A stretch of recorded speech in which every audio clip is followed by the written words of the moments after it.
What's going on, everybody? It is January 5th, 2024. Going to be the day log episode over NQ and the trade that I took today. So yesterday where we left off, I was kind of keying off of the daily time frame and this imbalance here. So yesterday I was unsure where price really wanted to gravitate towards, and I'm still kind of in that area because I'm trying to determine if this is really the low of the dealing range, right? So we're inside of a discount from that dealing range low to high here. So we're inside of a pretty deep discount, basically optimal trade entry, which is 62 and 71. From here, I'm not trying to pick tops or bottoms, right? We're not trying to do that. We're not trying to be perfect in analysis, as ICT would say, because if you're trying to pick the very bottom or the very top of a reversal, it's very, very difficult, and you're going to end up getting stopped out a lot. So to me, it's a higher probability to wait for more clear evidence. And what would that look like? Well, it would have an obvious displacement higher. We'd be respecting bullish PD arrays on lower time frames.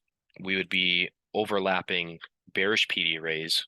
So anything on the left side, like this small imbalance, we would be going above that, going back down as support, and then expanding higher. And same thing goes for this bearish fair value gap there. So when you're talking about narrative, which is a higher time frame standpoint, where the parent time frame, where is that likely to lead towards? It's harder to have a concrete idea when you're in these type of scenarios, when you're inside of a deep discount, inside of a dealing range or premium. So for me in these situations, I'm electing to just do short-term trades like I did today, just a short-term long. I'm just going for a scalp, and you're able to operate inside of these conditions like that. But if I can have a clear view where I know we're going higher, we're really expanding higher on a daily time frame, then I'm able to hold on to positions longer, and I'm really primarily only looking for longs in this instance, right? So make sure that you're paying attention to these higher time frames and where you're at. Today was a clear long for me because we're inside of that discount, coming into that discount for value gap here. Even the weekly time frame, talked about it yesterday. So we have two parent dealing range PD arrays, and even the 4-hour time frame. We didn't quite get down into this fair value gap, but I forgot to mention yesterday we have a breaker to the left of us. So this last up close candle, we've utilized it before back in December, but you can see here we have a low, high, lower low, then a higher high. So that's your breaker pattern.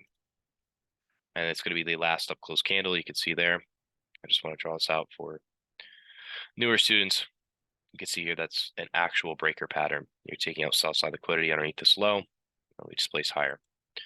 So knowing this and coming into today in the session, my primary idea is looking for longs, right? So I'm not gonna be looking for shorts, I'm gonna be looking for longs.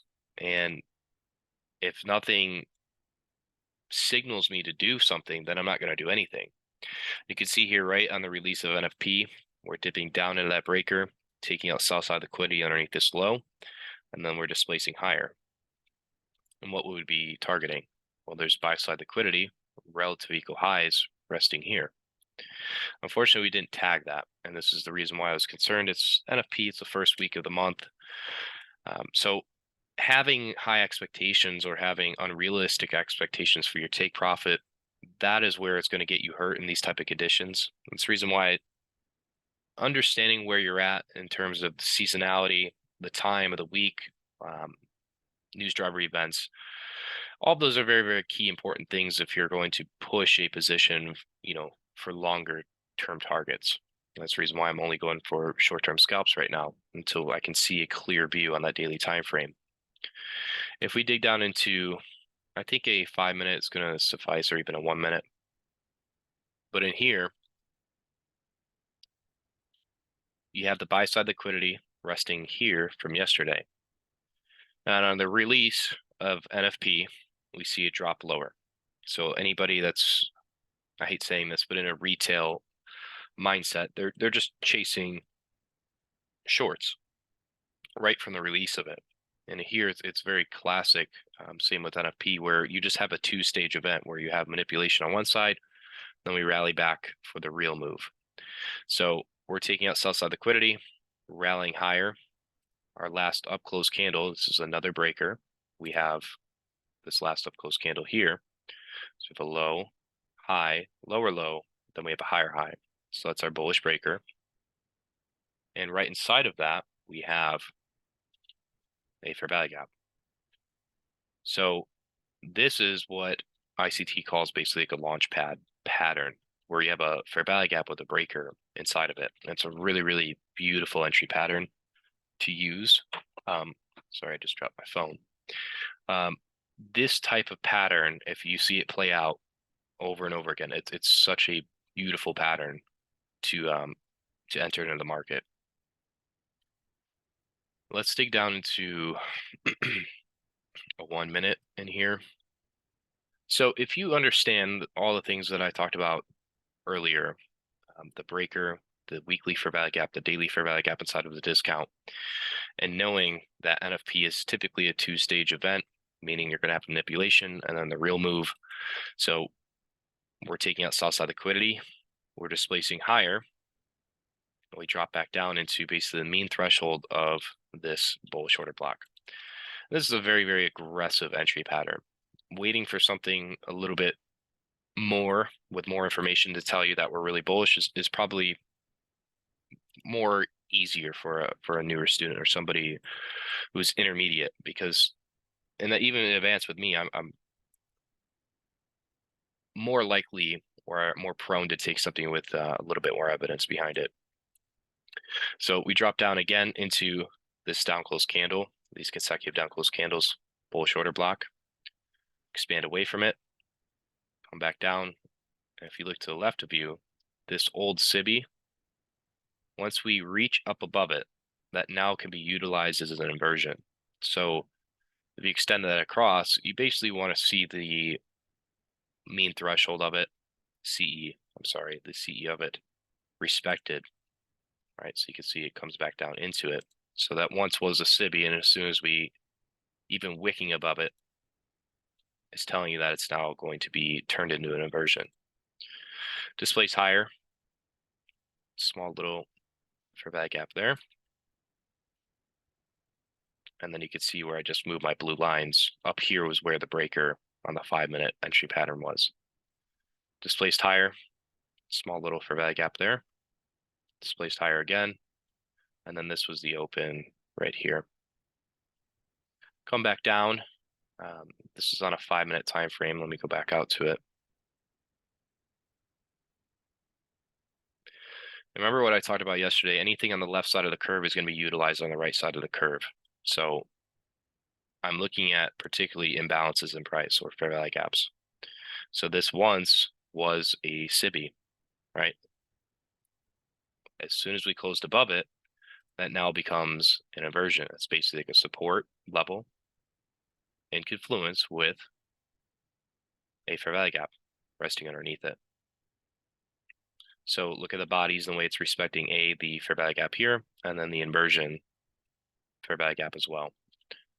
So that's another entry pattern you could have had. I didn't even elect to choose this. I did see it in real time, but I was waiting particularly for the silver bullet. That's really what I'm going to be teaching and keying off of on the live streams, is just waiting for the silver bullet and not being fearful that you're going to miss moves before the silver bullet window appears. And even if you do, like today, there's so much, I've said this before, there's so many tools in the ICT tool shed that we can utilize to get into a position. I never fear ever missing a move, because, and I should say that, of course I do, but I guess scarcity is what I'm referring to. I don't have a scarcity mindset because I understand the wide skill set that we have. Anyways, when we displaced higher in here, I was looking to the left side of the curve again, and I see an open fair value gap there. And if we extend that out to our right, you can see it didn't utilize it in here. You can see still a little bit of support on lower time frames. When it comes to those scenarios, I'm really looking at this open imbalance as the kind of what I'm keying off of. So if I go down to a 1 minute time frame, make note in here, this is where that 5 minute was with the inversion. As soon as we displaced higher, there was a old civvy that becomes an inversion. So if you didn't pick off an entry in here, you see it displace higher, create relative equal highs, drops back down into the inversion, and then we are off to the races, basically right at the silver bullet window. See price drop back down into here. This is the 5 minute fair value gap. And you can see there's a couple. So there's one there. Didn't quite get to it, just the basically premium end of it. And I'm not going to mark this one up, but I am going to mark up this old civvy, much like this one. Extend this out in time. That becomes an inversion. So if you couldn't get an entry down here, see we're taking out sell side liquidity inside of that parent fair value gap. It's placed higher, drops back down in the inversion. This places higher again above buy side liquidity. And I should bring, let me see. So I'm taking paper trades, but I'm also, if you look at my Twitter, I'm also taking this on a live quotation funded account. It's just on a different platform. So I like to take it on my platform, and I'll take it on paper trading just to show. But you can see here, this is my entry. I'm looking at the IOFED, basically institutional order flow. We're just dipping in on that higher time frame, the 5 minute. And I had a partial above the buy side liquidity pool there. You can see I'm taking off one contract of 3. We dip back down into all these consecutive down close candles are your bullish order block. So if you're looking at structure and price, every down close candle or every imbalance, a bullish imbalance, should respect price. Even inversion levels like this one, you displace higher, drop back down into the bullish order block, displace higher, drops back down into a bullish order block there. And then once more, we got above the buy side liquidity pool. And then I got stopped out at break even on one here. And I showed you that yesterday. And I think it's why it's so key to take partials and to protect yourself, because that would have been 2 times in a row this week where I would have stopped out at break even where I was in profit, because I was looking for this buy side liquidity pool, very similar to yesterday, and we failed to reach that. And that's for a particular amount of reasons. I've got this question a lot today, actually. Why did we not reach the buy side liquidity? Why did we drop lower? That's due to numerous factors. There really actually wasn't bearish SMT today to be coupled with the reason why we dropped. This to me is more or less experience. I would hate to say that, but when I was looking at price today, I was very suspect of a price running extremely higher today. The reason being is typically if you're going to have a large run on a macro higher time frame, there typically is some sort of consolidation before you run higher. It just doesn't automatically sprint higher from here. We don't just typically do that.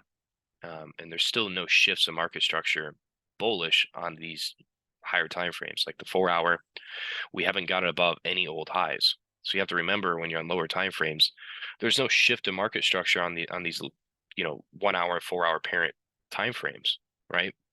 Like we haven't gone above an old high, closed above it, rallied back into any bullish PD raise, and then displaced again. If you're looking at this, we just continuously keep making lower lows in here. New low in here, another low, new low again, and we're not closing above. These are all the highs, right? This is the actual high it probably needs to close above in order for us to really be bullish. Any of these highs there, right? So you need to be looking at structure as well. You can't just be looking at lower time frames and just going off of that. You need to be looking at the parent structure and what price is doing. We're still in a bearish overall downtrend.